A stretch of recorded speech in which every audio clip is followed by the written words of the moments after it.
আসসালামু আলাইকুম। আশা করছি সবাই ভালো আছেন। ট্যালেন্ট পুল চ্যানেলের পক্ষ থেকে সবাইকে স্বাগত।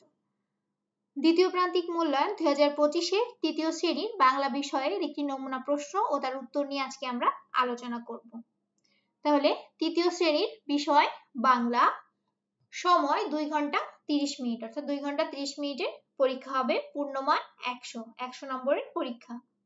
এক দাগে আসবে কবিতা ও কবির নাম সহ যে কোনো একটি কবিতা দেওয়া থাকবে, সেই কবিতার প্রথম 8 লাইন লিখো। আমি এখানে হাসি কবিতাটি দিয়েছি। অবশ্যই দ্বিতীয় প্রান্তিকের যে সিলেবাস তার মধ্য থেকে একটি কবিতা আসবে, এর জন্য থাকবে 10 নম্বর। তাহলে 1 নং প্রশ্নের উত্তর কিভাবে লিখতে হবে? 1 নং প্রশ্নের উত্তর, হাসি রোকনুজ্জামান খান। হাসতে নাকি জানে না কেউ, কে বলেছে ভাই? এই শোনো না কত হাসির খবর বলে যাই। খোকন হাসে ফোকলা দাঁতে, চাঁদ হাসে তার সাথে সাথে, কাজল বিলে শাপলা হাসে, হাসে সবুজ ঘাস। সুন্দর করে এভাবে লিখতে হবে এবং প্রতিটা লাইনের শেষে যেখানে যে চিহ্নগুলো থাকবে, দাড়ি, কমা, প্রশ্নবোধক চিহ্ন, এগুলো সুন্দর করে দিতে হবে।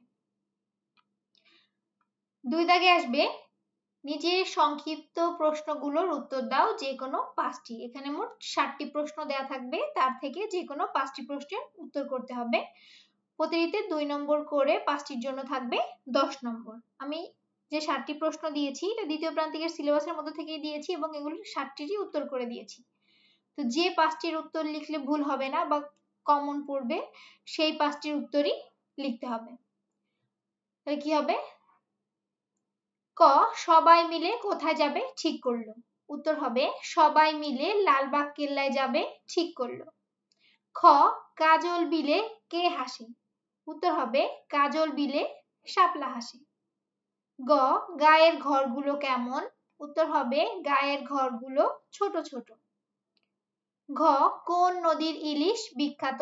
উত্তর হবে পদ্মা নদীর ইলিশ বিখ্যাত। ও, মোরগ লড়াইয়ে তৃতীয় হয়েছিল কে?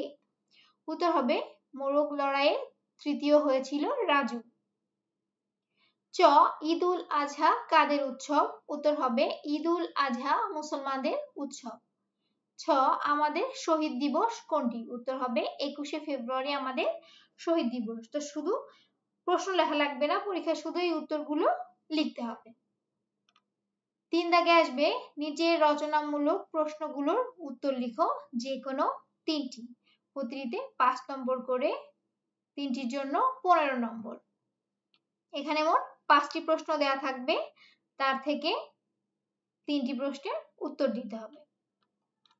তো কতে আছে, আপা কি কি জিনিস নিতে বললেন? উত্তর হবে আপা পানি, কলম ও নোটবুক নিতে বললেন।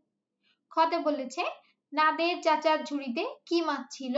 উত্তর হবে নাদের চাচার ঝুড়িতে পাবদা, পুঁটি আর একটি মাঝারি আকারের বোয়াল মাছ ছিল। গ, নদী মরে যাচ্ছে কেন? উত্তর হবে মানুষ নদী ভরাট করে ফেলছে, উজানে বাদ দিচ্ছে, ফলে নদী মরে যাচ্ছে।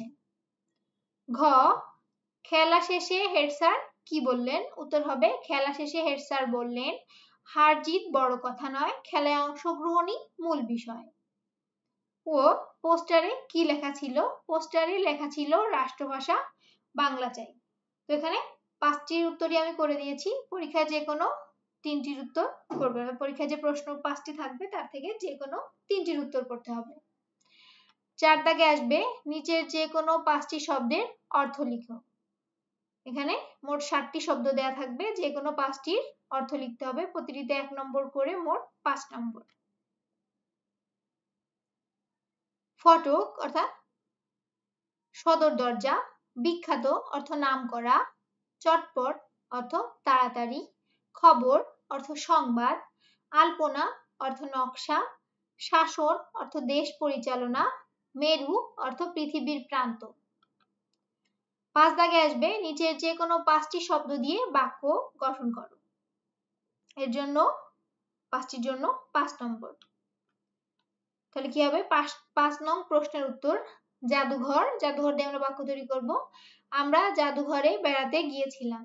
স্রোত, নদীতে অনেক স্রোত। মেধাবী, রাশেদ একজন মেধাবী ছাত্র।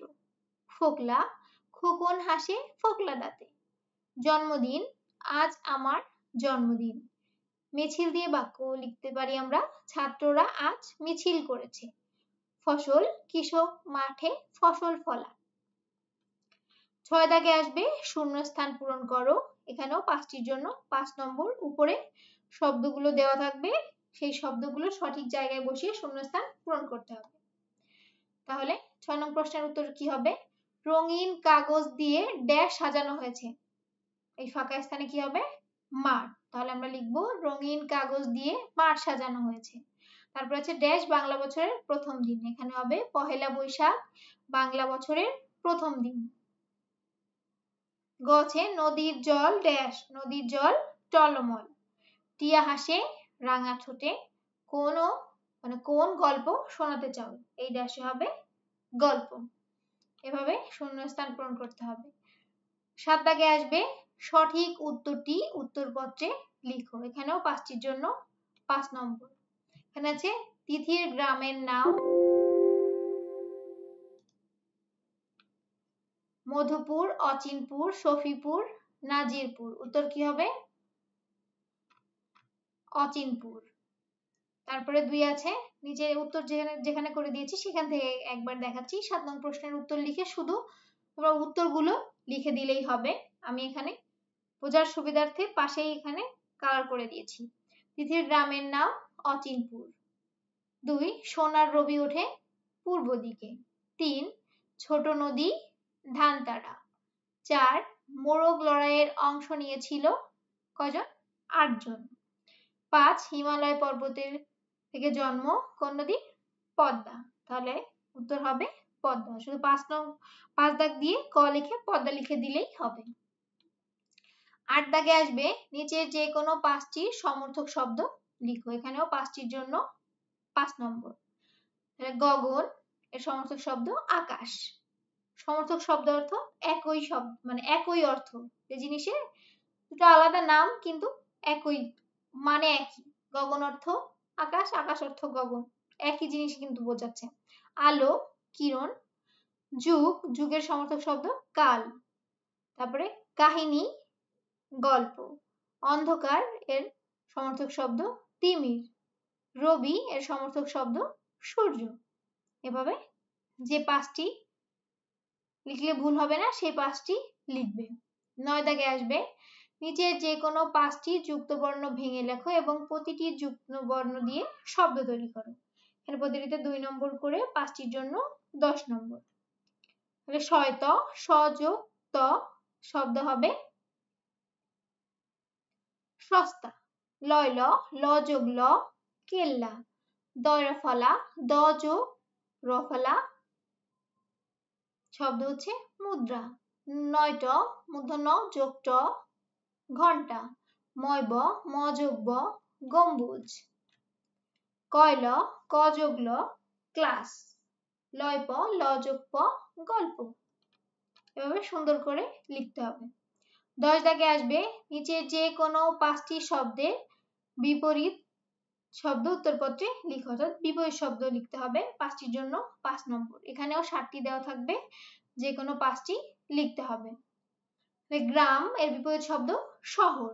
সাদা কালো। শীতল উষ্ণ। পরিষ্কার নোংরা। দূর নিকট। অল্প বেশি। রাত দিন। 11 দাগে আসবে বাম পাশের শব্দগুলোর সাথে ডান পাশের শব্দগুলো মিল করো। তাহলে কি হবে? 11 নং প্রশ্নের উত্তর সাপের মতো পেঁচিয়ে চলছে সোমেশ্বরী নদী। ভারতের লুসাই পাহাড় থেকে জন্ম কর্ণফুলী নদী। ছোট বড় পাথর বয়ে আনে পিয়াইন নদী। হিমালয় থেকে যাত্রা শুরু করেছে পদ্মা নদী। মা মাছেরা ডিম ছাড়ার জন্য আসে হালদা নদী। 12 দাগে দিয়েছি বাক্য সাজিয়ে লিখো। 12 দাগে বাক্য সাজিয়ে লিখতেই আসবে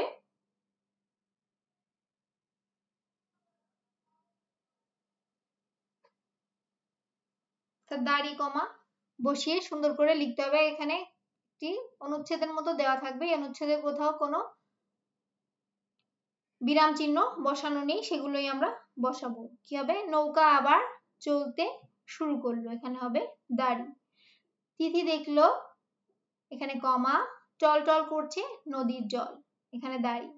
ভয়ে ভয়ে সে নদীর জলে হাত দিল, এখানে দাড়ি। তারপরে কি শীতল, এখানে আশ্চর্যবোধক চিহ্ন।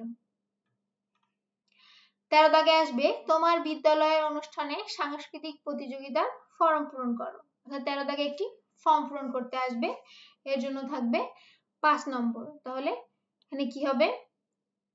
প্রতিযোগীর নাম, শ্রেণী, শাখা, রোল, অংশগ্রহণের বিষয় এবং তারিখ।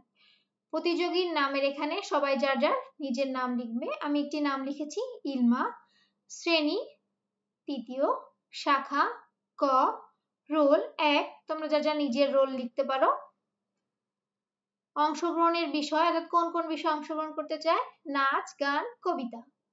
তারিখ 29/7/2025, যে তারিখে অনুষ্ঠান হবে বা পরীক্ষার যখন পরীক্ষা দিবে তখনকার টাইম অনুযায়ী একটা তারিখ এখানে লিখে দিবে। 14 দাগে আসবে নিচের যে কোনো একটি বিষয়ে 100 শব্দের অনুচ্ছেদ লিখো, এর জন্য থাকবে 10 নম্বর। এখানে আমি দুইটা দিয়েছি, আমাদের বিদ্যালয় এবং আমাদের গ্রাম, এবং এই সম্পর্কে নিচে লিখেছি আমাদের বিদ্যালয়। সূচনা, বিদ্যালয় হলো জ্ঞান অর্জনের স্থান, এখানে আমরা লেখাপড়া শিখি, ভালো মানুষ হওয়ার জন্য শিক্ষা পাই। আমার প্রিয় বিদ্যালয়ের নাম মিরপুর সরকারি প্রাথমিক বিদ্যালয়। মূল কথা, আমাদের বিদ্যালয়টি গ্রামের মাঝখানে অবস্থিত, এখানে 6টি শ্রেণীকক্ষ, একটি অফিস ঘর ও একটি বড় মাঠ আছে।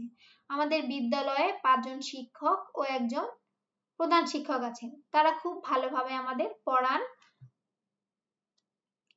আমরা নিয়মিত প্রার্থনা করি, খেলাধুলা করি এবং বিভিন্ন অনুষ্ঠান পালন করি।